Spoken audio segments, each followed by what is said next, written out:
Hello guys, welcome back to my channel. So guys, আশা করি তোমরা সকলে খুব ভালো আছো, সুস্থ আছো। তো চলে এসেছি সুন্দর আরও একটা ভিডিও নিয়ে। তো প্রথমত বলবো, ভিডিওটা অসাধারণ হতে চলেছে আর অসাধারণ একটা কাহিনী আমি শোনাতে চলেছি আজকে। তো ভিডিওটা স্কিপ না করে দেখতে থাকো সবাই। আর আমি গিয়েছি বালুঘাটের গড়িয়া মঠ মন্দিরে, যেহেতু আগামীকাল একাদশী ছিল। তো একাদশী দ্বাদশী দুটোর ভিডিওই আমি দিতে চলেছি। তো ভিডিওটা কিন্তু খুব সুন্দর হবে, তার সাথে কিন্তু অসাধারণ একটা কাহিনীর কথা আমি বলবো।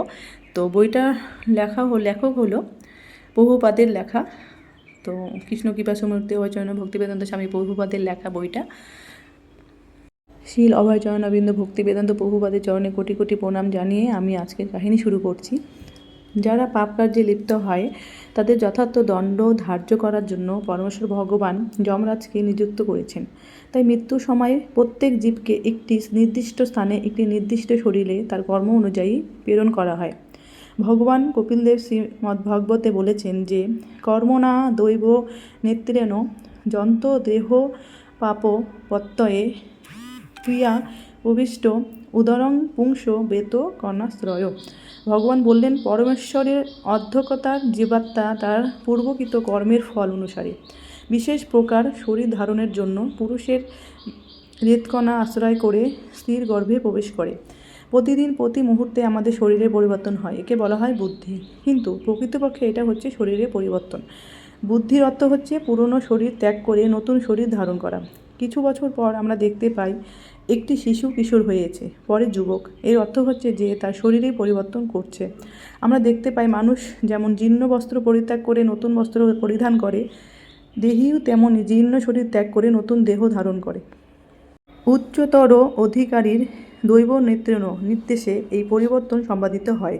নিজের ধার্মিক ও অধার্মিক কর্ম অনুযায়ী মানুষকে বিশেষ স্থিতিতে বিশেষ শরীর গ্রহণ করে ক্লেশ ভোগ করতে হয়।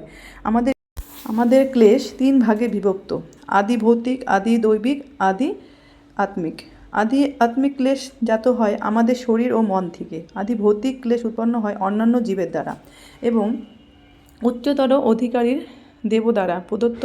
আর ক্লেশ হচ্ছে আদি দৈবিক, যা আমাদের নিয়ন্ত্রণের সম্পূর্ণ ঊর্ধ্বে, যেমন ভূমিকম্প, অনাবৃষ্টি, বন্যা এবং দুর্ভিক্ষ।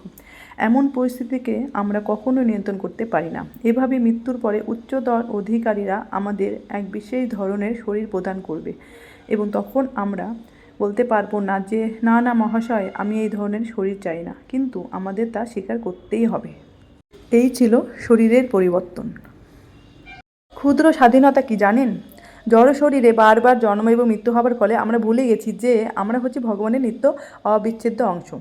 তার সঙ্গে আমার এক নিত্য সম্পর্ক রয়েছে এবং কোনো না কোনোভাবে এই জড়জগতে আমরা পতিত হয়েছি। কবে থেকে এই সম্পর্ক বিস্মৃত হয়েছে তা নিরূপণ করা খুবই কষ্টসাধ্য। যদিও আদিকাল থেকে আমরা তাকে ভুলে গেছি, কিন্তু কৃষ্ণ এতই কৃপালু যে আমাদের স্বরূপ এবং তার সঙ্গে আমাদের সম্পর্ককে স্মরণ করিয়ে দেবার জন্য তিনি স্বয়ং আসেন এবং যে বিষয়ে আমরা ভুলে গেছি সে বিষয়ে শিক্ষা প্রদান করেন। যখন তিনি অন্তর্ধ্যান করেন তখন তিনি বিশেষ করে ভগবদ্গীতা আদি শাস্ত্র রেখে যান।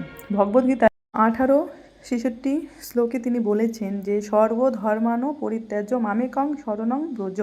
সমস্ত প্রকার ধর্ম পরিত্যাগ করে কেবল আমার শরণাগত হও, আমি তোমাকে সমস্ত পাপ থেকে মুক্ত করব। কৃষ্ণ হচ্ছেন সকল জীবের পিতা। জীব যখন শূকরের মতো যন্ত্রণা ভোগ করে তা দেখে তিনি অসুখী হন, সেই জন্য তিনি তার প্রতিনিধিকে প্রেরণ করেন। ভগবান শ্রীকৃষ্ণ যীশুখ্রিস্টকে তার সন্তানরূপে প্রেরণ করেছিলেন। যীশুখ্রিস্ট নিজেকে ভগবানের সন্তানরূপে দাবি করেছিলেন। প্রত্যেকেই ভগবানের সন্তান, কিন্তু বিশেষ করে যীশুখ্রিস্ট ছিলেন তার প্রিয় সন্তান এবং বদ্ধজীবকে ভগবদ্ধামে ফিরিয়ে আনার উদ্দেশ্যে তাকে বিশেষ স্থানে প্রেরণ করা হয়েছিল। কিন্তু যদি বদ্ধ জীবেরা এখানে থাকার জন্য জিদ ধরে থাকে, তাহলে কৃষ্ণ বা তার সেবক কী করতে পারেন? তখন তারা আমাদেরকে জড়জাগতিক কাজ করতে অনুমতি দেন। কেননা সংসার কারাগার থেকে মুক্ত হওয়ার প্রথম শর্ত হচ্ছে যে আমাদের এই কারাগার থেকে মুক্ত পাওয়ার ইচ্ছা প্রকাশ করা উচিত।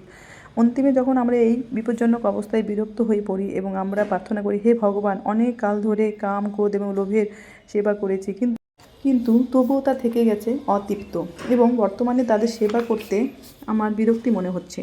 হে আমার প্রিয় কৃষ্ণ, এখন আমার শুভ বুদ্ধির উদয় হয়েছে এবং তাই তোমার কাছে এসেছি। দয়া করে আমায় তোমার প্রেমময়ী সেবায় নিয়োজিত করো।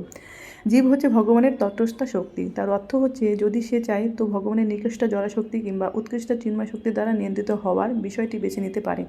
আমরা ভক্তরা কৃষ্ণ ভাবনামি থেকে বেছে নিয়েছি। অন্যভাবে বলতে গেলে কৃষ্ণ এবং তার অন্তরঙ্গা শক্তির কাছে আমরা শরণাগত হয়েছি। হরে কৃষ্ণ কৃষ্ণ কৃষ্ণ হরে হরে, হরে রাম রাম রাম হরে হরে।